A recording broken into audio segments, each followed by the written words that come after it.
राजांच्या मनमोकळ्या स्वभावाने व भेटीने तानाशहांच्या मनातील भीती नष्ट झाली होती. या भेटीने संशयाचे वातावरण संपूर्णपणे निवळून पुढील स्वारीच्या योजनेचा राजांनी ठरवलेला आराखडा गोवळकोंड्याच्या दरबारातून एकदम मंजूर होण्याची शक्यता निर्माण झाली. मुख्य राजकारणी बोलणी चालू असताना शिवाजी राजांच्या कीर्तीचा, तानाशहांच्या भेटीचा बोलबाला भागानगरात पसरला होता. कुतुबशाहीचे वजीर मादण्णापंत यांनी राजांना स्वतःच्या घरी मेजवानीला बोलावले. मेजवानीचा स्वयंपाक नोकरावर न सोपवता स्वतःच्या मातोश्रींच्या हाती पाक सिद्ध करून दोघे बंधू जवळ बसून त्यांनी राजांना भोजन घातले. बरोबर समुदायही होता. भोजन झाल्यावर अलंकार, वस्त्रे, घोडी देऊन राजांची त्यांनी पाठवणी केली. शिवाजी राजांचे दरबारी वाढते वजन पाहून शहरातील सरदार, शेठ सावकार यांच्यामध्ये राजांचा सत्कार करण्याची चढाओढ लागली. त्यांच्याकडेही राजांना मेजवान्या आल्या. राजांच्या ह्या मनमोकळेपणामुळे सारे भागानगर राजांच्याकडे आकृष्ट झाले. पातशाह तर राजांच्या मोकळ्या प्रामाणिकपणावर इतका खुश झाला की त्याने राजे मागतील ते देऊन त्यांना संतुष्ट ठेवण्याची मादण्णापंतास आज्ञा केली. राजे भागानगरच्या आलेल्या प्रतिष्ठेत नागरिकांना आपुलकीने भेटत होते, पण एका भेटीची इच्छा अद्याप राहिली होती.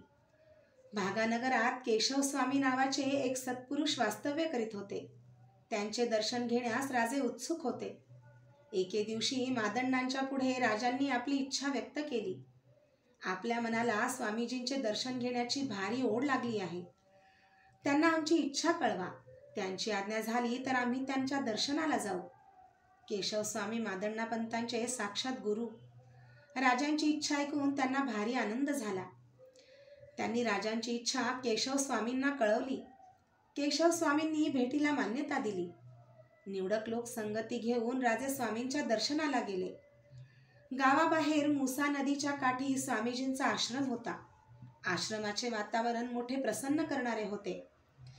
नाना जातींच्या वृक्षांनी आश्रमाचे आवार सुशोभित झाले होते. त्यांच्या सावलीतून आश्रमवासियांच्या पर्णकुट्या उभारल्या होत्या. आश्रमाचे चिंचोळे रस्ते स्वच्छ होते. सर्वत्र नीरव शांतता पसरली होती. राजे सायंकाळच्या वेळी आश्रमाच्या नजीक आले. आश्रमाबाहेर राजे पायउतार झाले. राजांच्या संगती मादण्णा, अक्कण्णा, हंबीरराव, येसाजी, प्रल्हाद, निराजी, रघुनाथपंत, बाळाजी ही मंडळी होती. आश्रमाच्या दारात भगवी वस्त्रे परिधान केलेले शिष्य राजांच्या स्वागताला उभे होते. राजे सर्वांसह बोलत आश्रमाकडे चालत होते. आश्रमाच्या आवारात फिरणारे मोर, हरणेही नजरेत येत होती. राजे मुख्य आश्रमापाशी पोहोचले. केशवस्वामी राजांची वाट पाहत होते. राजांची नजर केशवस्वामींच्यावर गेली. भगवी वस्त्रे धारण केलेले, सावळ्या सतेज कांतींची, कपाळी वैष्णव गंध धारण केलेली केशवस्वामींची मूर्ती पाहून राजांचे मन उचंबळून आले. ती शांत नजर, ओठांवर विलसणारे प्रसन्न स्मित, मानेवर रुळणारे केस हे त्यांचा अधिकार सांगत होते. अत्यंत नम्र भावाने राजे पुढे झाले आणि त्यांनी केशवस्वामींच्या चरणी मस्तक ठेवले. केशवस्वामी डोळे मिटून आशीर्वाद देत होते. राजांच्या खांद्यांना त्या हातांचा स्पर्श झाला. राजे उभे राहिले आणि क्षणात केशवस्वामींनी राजांना गाढ आलिंगन दिले. दोघांच्याही नेत्रात आनंदाश्रू उभे राहिले होते. केशवस्वामींनी असा लोभ दुसऱ्या कुणावर दाखवलेला मादण्णांनी पाहिला नव्हता. न राहून मादण्णा म्हणाले, महाराज, आपण भाग्यवंत आहात. स्वामींनी असा लोभ कुणावर दाखवल्याचं आम्ही पाहिलं नाही. ते भाग्य आपल्याला लाभलं. राजांना बळेच आपल्या जवळ बसवीत केशवस्वामी म्हणाले, मादण्णा, आम्ही ही भेट ईश्वर कृपा मानतो. राजांचा जन्म जबरदस्त पूर्वपुण्याईवरून लाभतो. ते भाग्य लाभलेले जीव बहुतेक पूर्वपुण्याईचा विसर पडून ती पुण्याई खर्चण्यासाठीच जीवन घालवतात. पण हे राजे त्याला अपवाद आहेत. हा राजयोगी पुरुष आहे. आपल्या पराक्रमानं याचं पुण्य उदंड वाढत आहे. जेव्हा धर्माचा ऱ्हास होतो, अनाचार माजतो, तेव्हा धर्मरक्षणासाठी परमेश्वराकडून अवतार धारण केला जातो. मादण्णा हा अवतारी पुरुष आहे. याची ओळख फार थोड्यांना आहे. याच्या दर्शनानं कुणाला आनंद होणार नाही. त्या बोलण्याने राजे संकोचले. केशवस्वामी राजांचे विनयशील रूप मनात साठवीत होते. स्वामीजींनी राजांना बोध केला. त्या अधिकारवाणीने राजांच्या मनाला समाधान लाभले. बाहेर अंधार पडू लागला. राजांनी आज्ञा मागितली. केशव स्वामी म्हणाले, आपल्याला वेळ असेल तर आज इथंच वस्ती करावी. ईश्वर भक्तीची तुम्हाला आवड आहे. त्या आनंदात काही प्रहर घालवता येतील. राजांनी तत्काल मान्यता दिली. राजे मादन्ना पंतांना म्हणाले, पंत, हा योग कोण सोडील? छावणीवर निरोप पाठवा, आम्ही इथंच वस्ती करू. हंबीरराव गडबडीने उठले. राजांनी त्यांचा बेत ओळखला. ते म्हणाले, हा हंबीरराव, कसली दगदग करू नका. आमच्या गाद्या गिरद्या इथं आणून या वैभवापुढं दारिद्र्याचं प्रदर्शन करू नका. संतांचा सहवास, निर्मळ भूमीची शय्या आम्हाला राजवैभवापेक्षा प्रिय आहे. हा योग आम्हाला साधू द्या. राजांनी सर्वांसह फलाहार, दुग्धपान केले.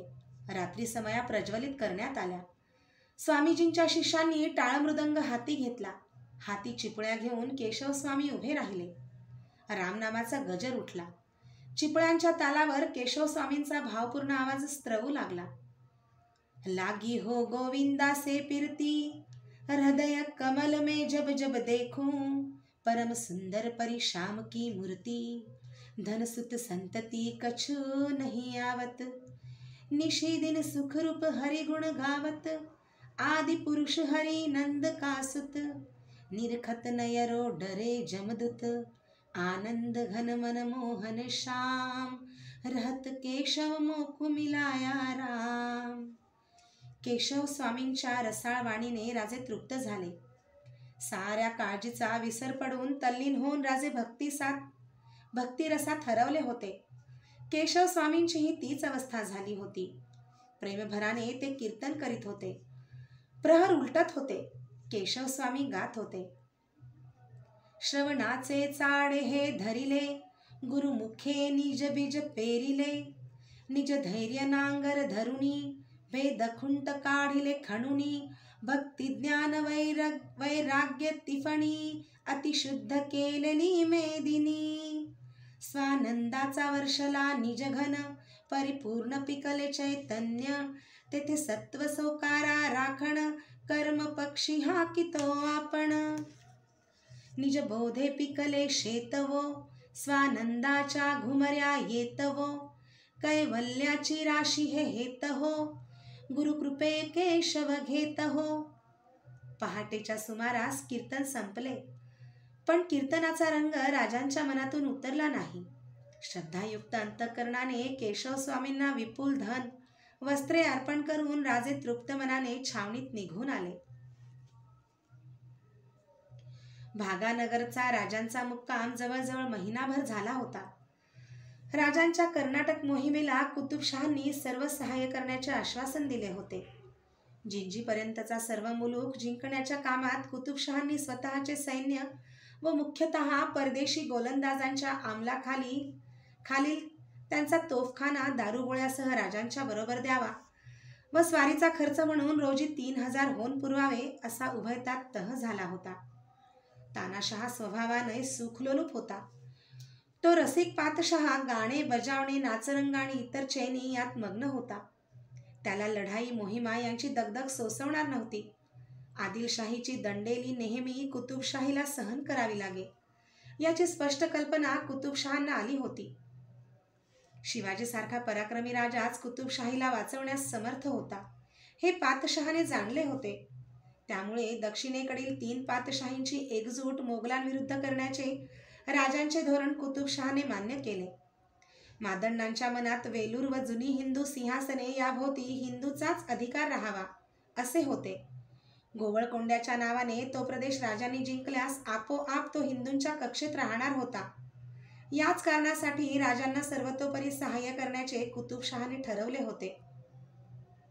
कुतुबशहांचा व त्यांच्या वजीरांचा निरोप घेऊन राजांनी तेथून पुढे स्वारीवर जाण्याचा संकल्प केला व बादशहांचा निरोप मागितला. निरोप समारंभासाठी पातशहांनी खास दरबार भरवला. तानाशहांनी राजांच्या बरोबर आलेल्या सरदार मानकऱ्यांचे मुजरे नाव निशिवार घेतले. प्रत्येकाच्या दर्जानुसार अलंकार, वस्त्रे, हत्ती, घोडे दिले. निरोप घेताना दोघांचीही मने गहिवरली होती. तानाशहा राजांचे हात हाती घेत म्हणाले, ज्या निष्ठेनं आपल्या वडिलांनी निजामशाही राखली त्याच प्रेमानं तुमचं आम्हाला सर्व प्रसंगी सहाय्य असावं. राजांनी पातशहाला आश्वासन दिले, आमची मैत्री अभंग राहील. आम्ही स्वतःला जसे छत्रपती समजतो तसेच निजामशाहीचे प्रतिनिधी पण मानतो. आपली पातशाही वाढवावी, पठाणांना नेस्तनाबूत करावं, दक्षिणची पातशाही दक्षिणींच्या हातात राहील ते करावे, हेच आमचे ध्येय आहे. पातशहांनी राजांना अत्तर लावले. आपल्या हातांनी तयार केलेला विडा राजांच्या हाती दिला. राजांनी प्रेमभराने पातशहांचे हात दाबले. ते म्हणाले, हजरत, आपण निर्धास्त असा. प्रेमभरानं आपण विडा दिलात म्हणून नाकारीत नाही, पण या विडाला आज किंमत नाही. आदिलशाही, कुतुबशाही आणि आम्ही मिळून जेव्हा मोगलांचा पराभव करू तेव्हाच या विड्याचा स्वीकार करण्यात आम्हाला आनंद वाटेल. ईश्वराची कृपा असेल तर तो दिवस फार लांब नाही. पातशहांनी तहाखेरीज 5 लक्षहून राजांना दिले. प्रल्हाद पंतांकडेच दोन्ही दरबारची वकिली सुपूर्द करून राजांवरचा विश्वास जाहीर केला. तानाशहांचा निरोप घेऊन येणाऱ्या राजांना पाहण्यासाठी गर्दी लोटली होती. सुवर्ण नाणी उधळीत राजे छावणीत परतले. छावणी उठवली जात होती. अंधारी रात्र थंडी घेऊन उतरत होती. राजे आपल्या डेऱ्यात पुढील स्वारीचा बेत ऐकवित होते. अचानक राजांना आठवण झाली. ते रघुनाथ पंतांना म्हणाले, बाळाजींना बोलवा, आम्हाला एक तातडीचं आणि महत्वाचं पत्र लिहाव्याचं आहे. थोड्याच वेळात बाळाजी डेऱ्यात आले. राजे रघुनाथ पंतांना म्हणाले, पंत, कुतुबशाहीचा आणि आमचा संबंध जडला. आदिलशाहीत पठाणी वर्चस्व आहे तोवर तिथं शहाणपणच सुचायचं नाही. पण त्या दरबारी मराठी माणसं आहेत, ती आपल्याला मिळाली तर दुहेरी कार्य साधेल. जी, आमचे पिढीजात शत्रू बाजी घोरपड्यांचे चिरंजीव मालोजी घोरपडे आदिलशाहीत आहेत. जुना दावा विसरून त्यांना पत्र पाठवण्याचं आम्ही ठरवलं आहे. अशीच पत्र आम्ही इतरांना पाठवणार आहोत. बाळाजी लेखन साहित्य घेऊन बसले.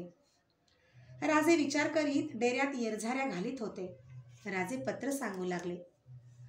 पूर्वी निजामशाहीतून आमचे बाप कैलासवासी महाराज इब्राहिम आदिलशहा पातशहाचे कारकिर्दीस इकडे आले. त्यास इब्राहिम आदिलशहाने पादशाही कारभाराचा मदार महाराजांचे शिरी टाकला.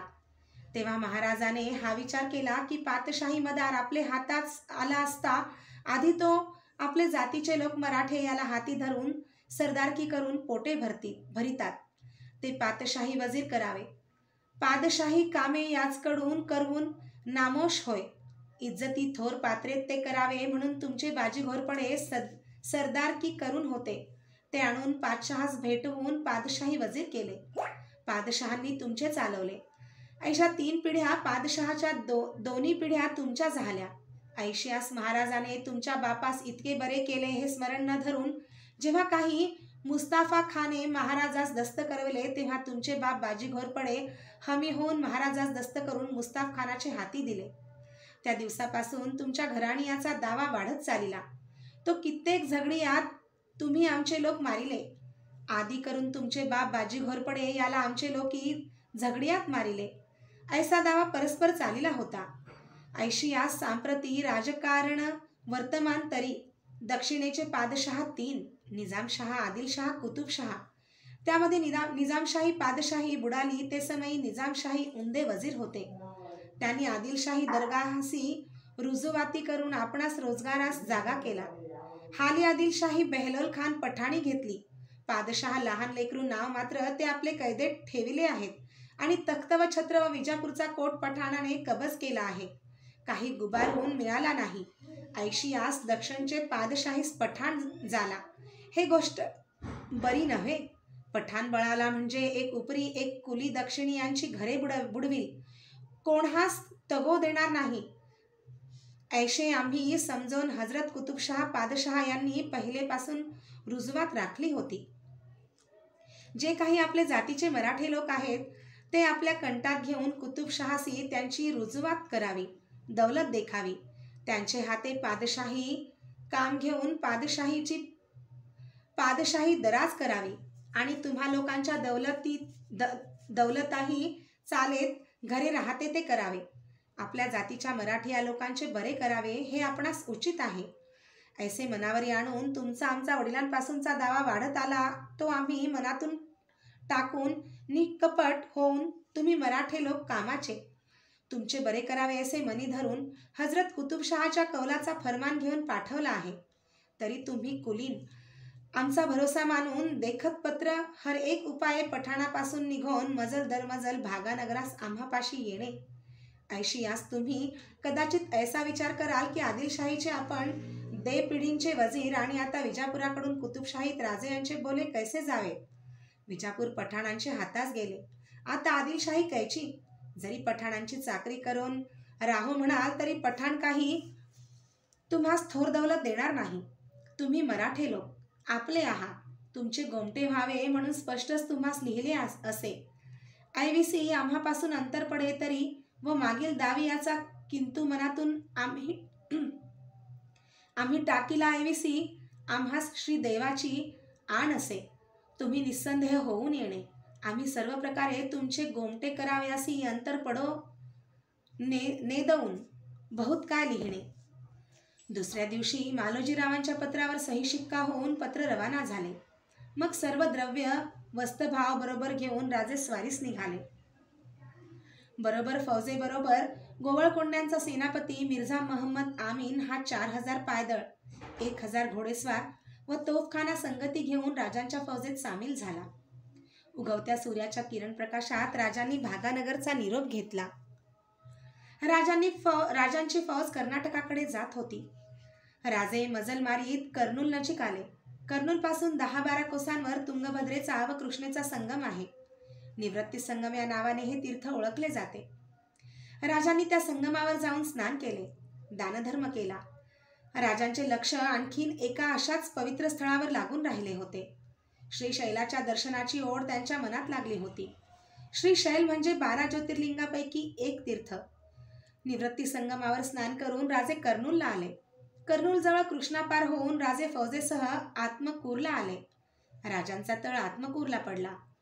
तेथूनच श्रीशैलाची वाट होती. नील पर्वतांच्या रांगांमध्ये वसलेले ते दैवत होते. वाट डोंगरदऱ्यातून निबिड वनातून जात होती. राजांच्या तळावर पुढे पाठवलेल्या नजरबाजांनी सर्व खबर आणली होती. अशा अवघड वाटेने सर्व फौज घेऊन जाणे कठीण होते.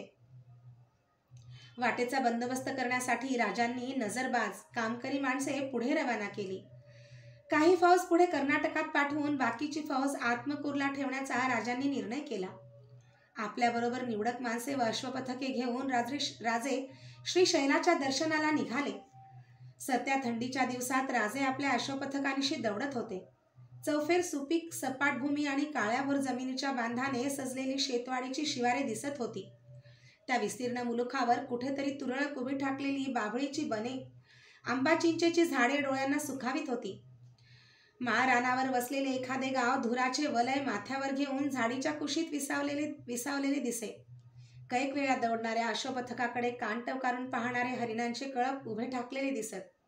दुसऱ्याच क्षणी उंच उंच उशी घेत ती हरिणे नाहीशी होत. 2 प्रहरचा विसावा घेतल्यावर भर उन्हातून दौड सुरू झाली. बरेच अंतर गेल्यावर अचानक बाळाजींनी राजांचे लक्ष वेधले. क्षितिजाच्या कडेला निळसर रेषा दिसत होती. रघुनाथ पंत म्हणाले, महाराज, नीलमलई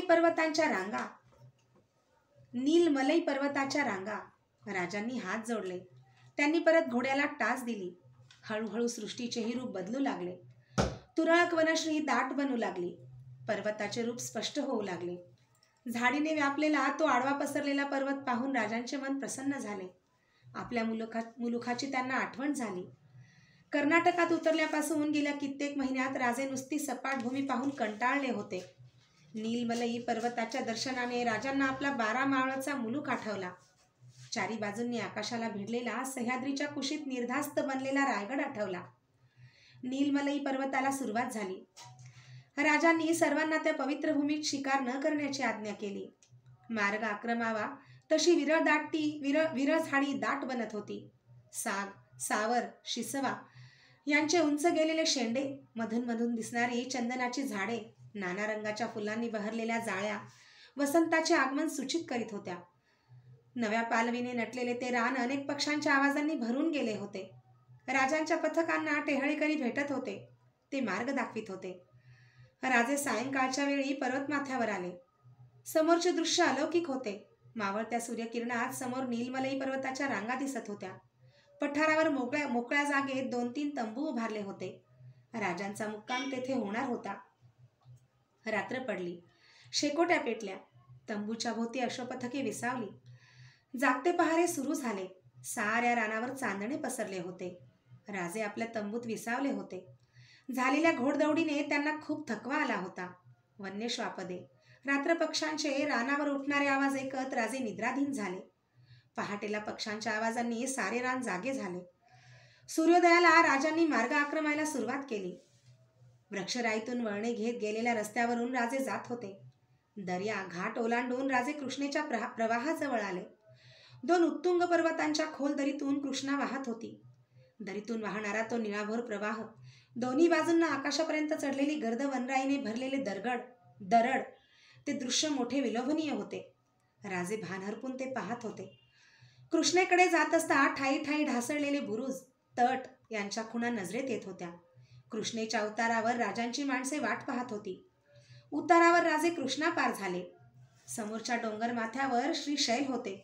रघुनाथ पंत राजांना म्हणाले, महाराज, या ठिकाणाला नीलगंगा म्हणतात. या ठिकाणापासून पाताळगंगेपर्यंत कृष्णा उत्तरवाहिनी झाली आहे. हे तीर्थाचे ठिकाण आहे. राजे निश्चल नजरेने प्रचंड शिलाखंडातून खळखळत जाणारे निळे भोर पात्र निरखित होते. पंत, ज्यांनी ह्या जागेला नीलगंगा नाव दिले असेल ते केवढे रसिक. आमचे संस्कृत कवी खरोखरच थोर.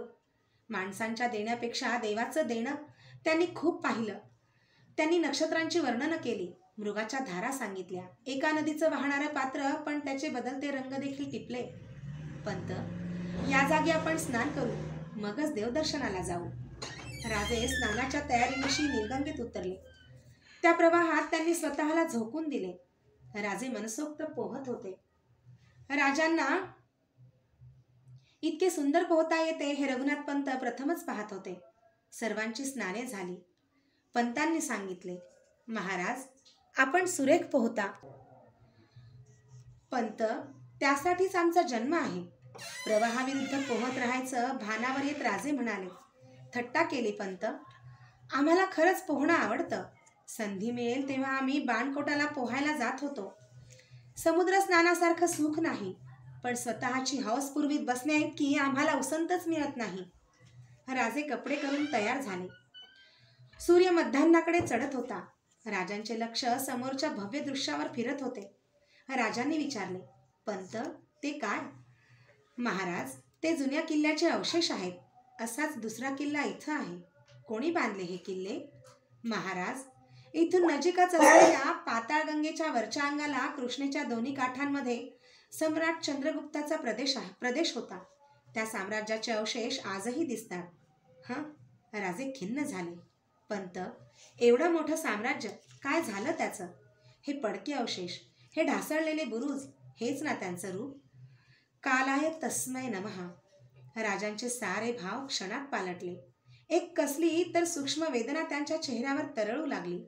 स्नानामुळे ओले झालेले, मागे परतविलेले मानेवर रुळणारे केस, कपाळी शिवगंध, अंगात पांढरा शुभ्र अंगरखा आणि पायात तंगविजार परिधान केलेले राजे वेगळेच भासत होते.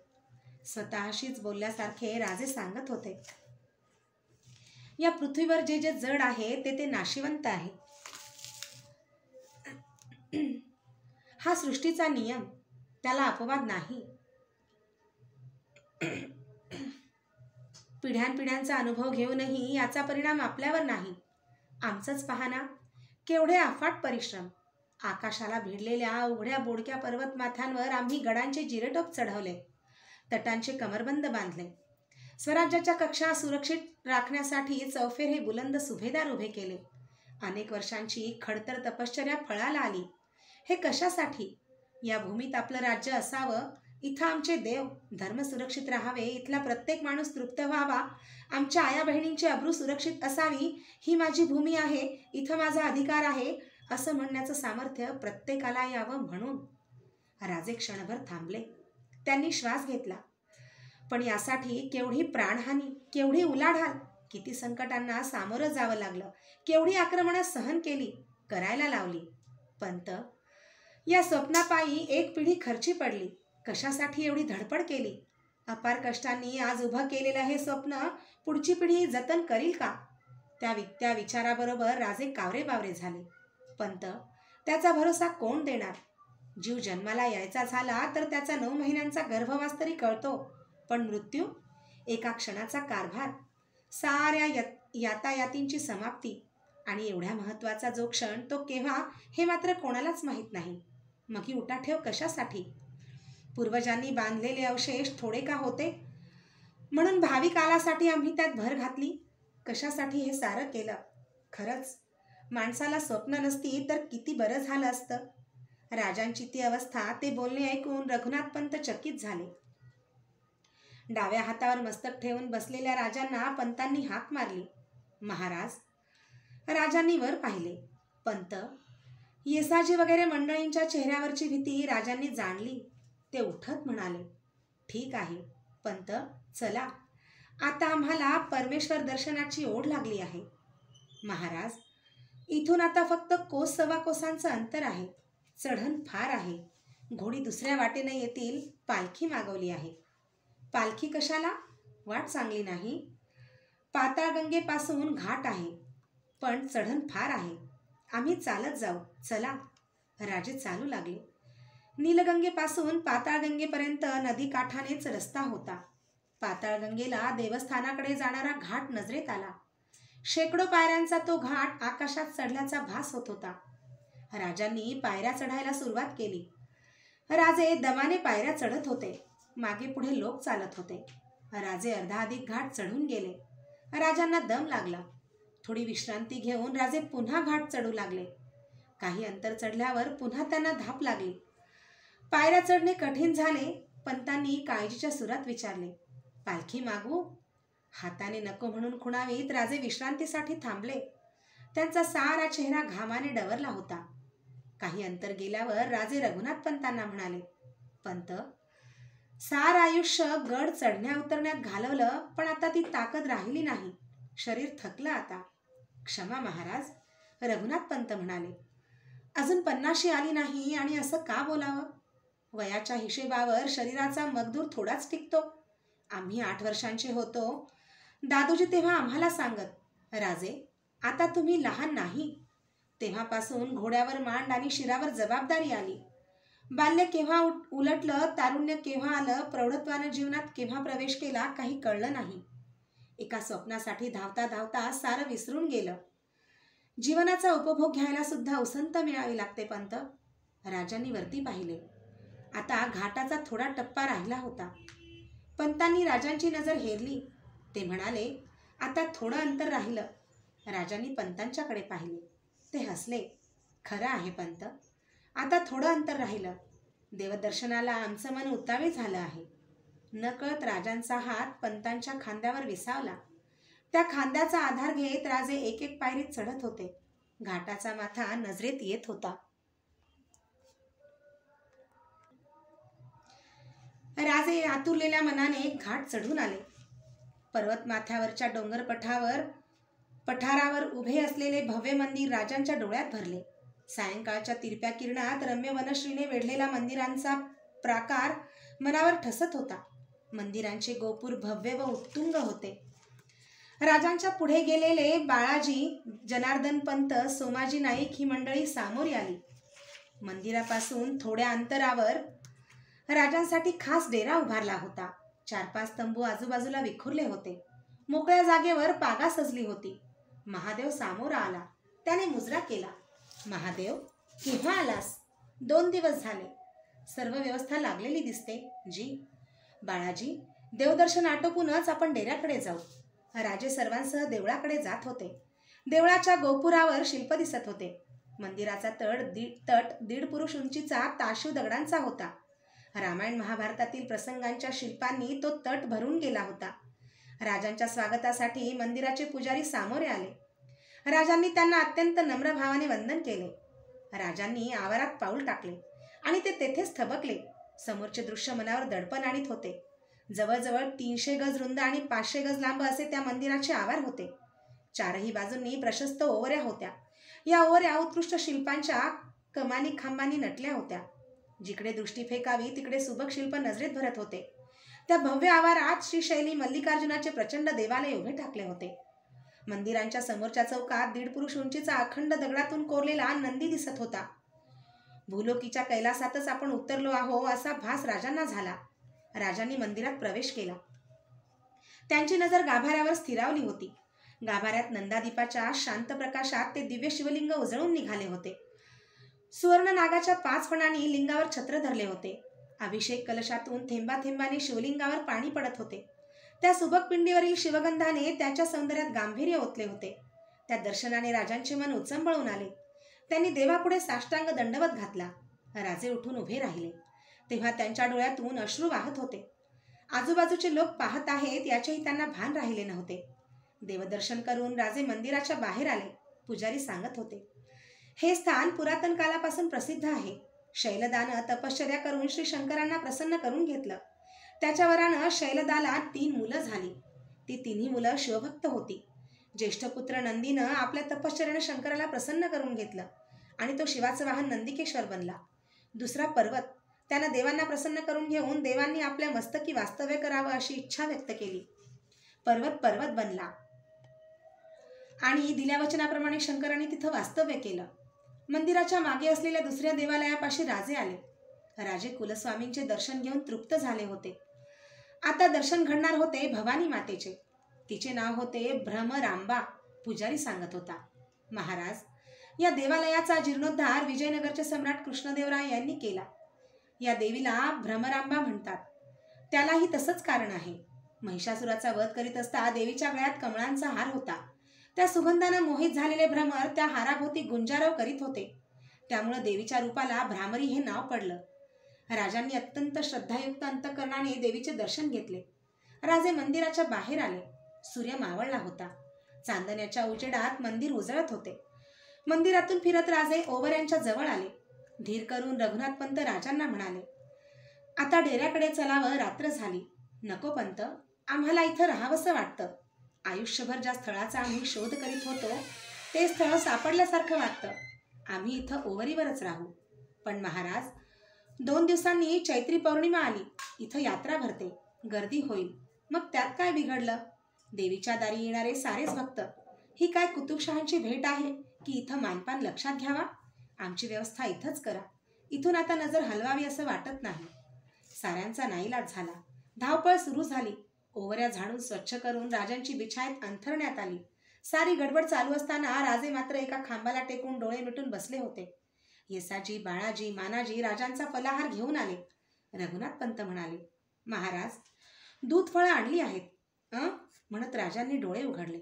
रघुनाथ पंतांच्यावर राजांची नजर स्थिर झाली. पंत, आम्हाला भूक नाही, तुम्ही जेवून घ्या. साऱ्यांनाच काही कळत नव्हते. राजांचे रूप, वागणे अगदी निराळे बनले होते. कोणी जेवायला गेले नाही याचे भान राजांना नव्हते. ते नुसते बसून होते. मध्येच त्यांनी डोळे उघडले. सर्वांवरून नजर फिरवली. बाळाजी, पंत, येसाजी, तुम्ही आजवरच्या साऱ्या आज्ञा पाळल्यात. आता एक आज्ञा केली तर ऐकाल? आमची इच्छा पुरवाल? महाराज, शंका का आली? येसाजी म्हणाला, बोला महाराज, तुम्ही सांगावं, आम्ही ऐकावं. शब्द बोलता येतात, ते पाळणं फार कठीण असतं. तानाजी असंच बोलून गेला. शब्द पाळला पण परत तो दिसला नाही. जीव गेला म्हणून काय झालं? शब्द पडू दिला का? येसाजीने विचारले. राजे हसले. पंत, इथं आल्यापासून खूप समाधान मिळालं. आम्ही खूप विचार केला. आयुष्यभर निष्ठेनं वागलो, अपार श्रम केले. त्या श्रमाचं सार्थक झालं. श्री जगदंबेनं सर्व मनोरथ पूर्ण केले. तुम्ही सर्व लोक जबाबदार आहात. तुमच्या हाती राज्य सुरक्षित आहे. तुम्ही परत जा.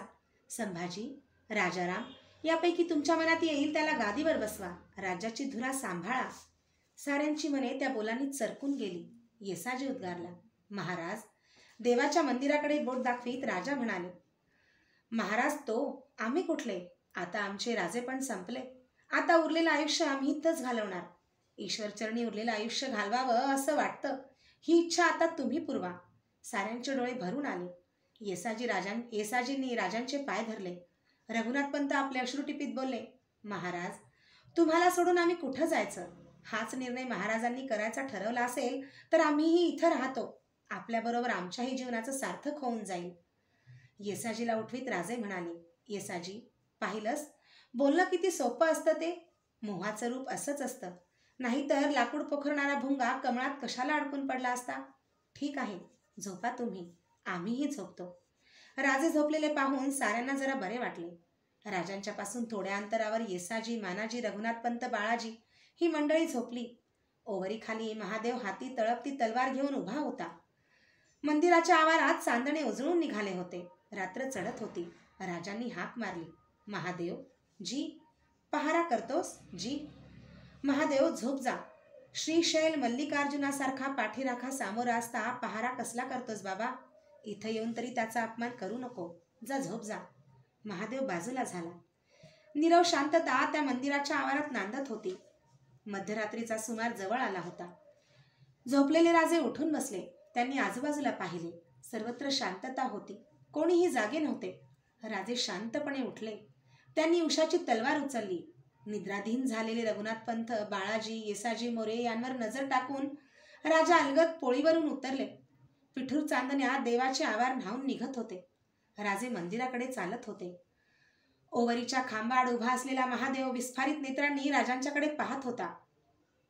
त्याने गडबडीने रघुनाथपंतांना डिवचले. रघुनाथपंतांनी पाहिले. तोंडावर बोट ठेवून महादेव उभा होता. काही न बोलता रघुनाथपंत उठले. महादेवाने बोटाने दिशा दाखवली. देवळात जाणारे पाठमोरे राजे रघुनाथपंतांना दिसले. रघुनाथपंतांनी पाहता पाहता येसाजी, मानाजी, बाळाजी यांना जागे केले. क्षणात साऱ्यांनी पोळीवरून उड्या घेतल्या. राजे मंदिरात गेले होते. स्थिर पावलांनी राजे मंदिरासमोरच्या चौकात आले. चांदीच्या पत्र्यांनी मढवलेला मंदिराचा दरवाजा बंद होता. त्या दरवाजासमोर जाऊन राजांनी गुडघे टेकले. निश्चल नजरेने ते दरवाजाकडे पाहत होते. राजांच्या नजरेसमोर गाभाऱ्यातील शिवलिंग तरळत होता. राजांच्या चेहऱ्यावर एक वेगळाच निर्धार प्रगटला होता. राजांनी शांतपणे तलवार उपसली. राजे नतमस्तक झाले. तलवारीचा उजवा हात उंचावला गेला.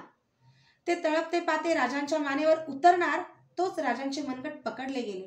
कानांवर गुदमरलेला आवाज आला, महाराज, काय हे? राजांनी दचकून वर पाहिले. रघुनाथपंतांनी राजांचे मनगट धरले होते. चारी बाजूंना सारे गोळा झाले होते. राजे ओरडले, सोडा हात, इथं राहू देत नाही. निदान हे शिरकमल देवाच्या चरणी रुजू तरी करू दे. रघुनाथपंताच्या अंगाला कंप सुटला होता. कसेबसे ते म्हणाले, महाराज, आत्महत्या पाप आहे. राजांची संतप्त नजर रघुनाथपंतांवर खेळली. बाहेरच्या चांदण्याच्या अंधुक प्रकाशात राजांची नजर चमकली. पंत, आत्महत्या पाप आहे, आत्मसमर्पण पुण्य आहे. मान्य आहे, त्याचाच निर्णय मनाशी करावा. रघुनाथपंत निर्धाराने बोलले. काय म्हटलं? राजे पुटपुटले. त्यांची नजर बंद द्वाराशी खेळली. रघुनाथपंतांनी धरलेल्या मनगटातील तलवार खणखणत फरशीवर पडली. येसाजीने तलवारीचा ताबा घेतला. रघुनाथपंतांच्या हाताची पकड सुटली. राजे तसेच बसून होते. सर्वांगाला कापरा सुटलेली. घडलेल्या प्रसंगाने सुन्न झालेली मंडळी मंदिराच्या चौकाच्या चारही बाजूंना राजांवर नजर ठेवून उभी होती. राजे निश्चल नजरेने देवाचा बंद दरवाजा पाहत होते.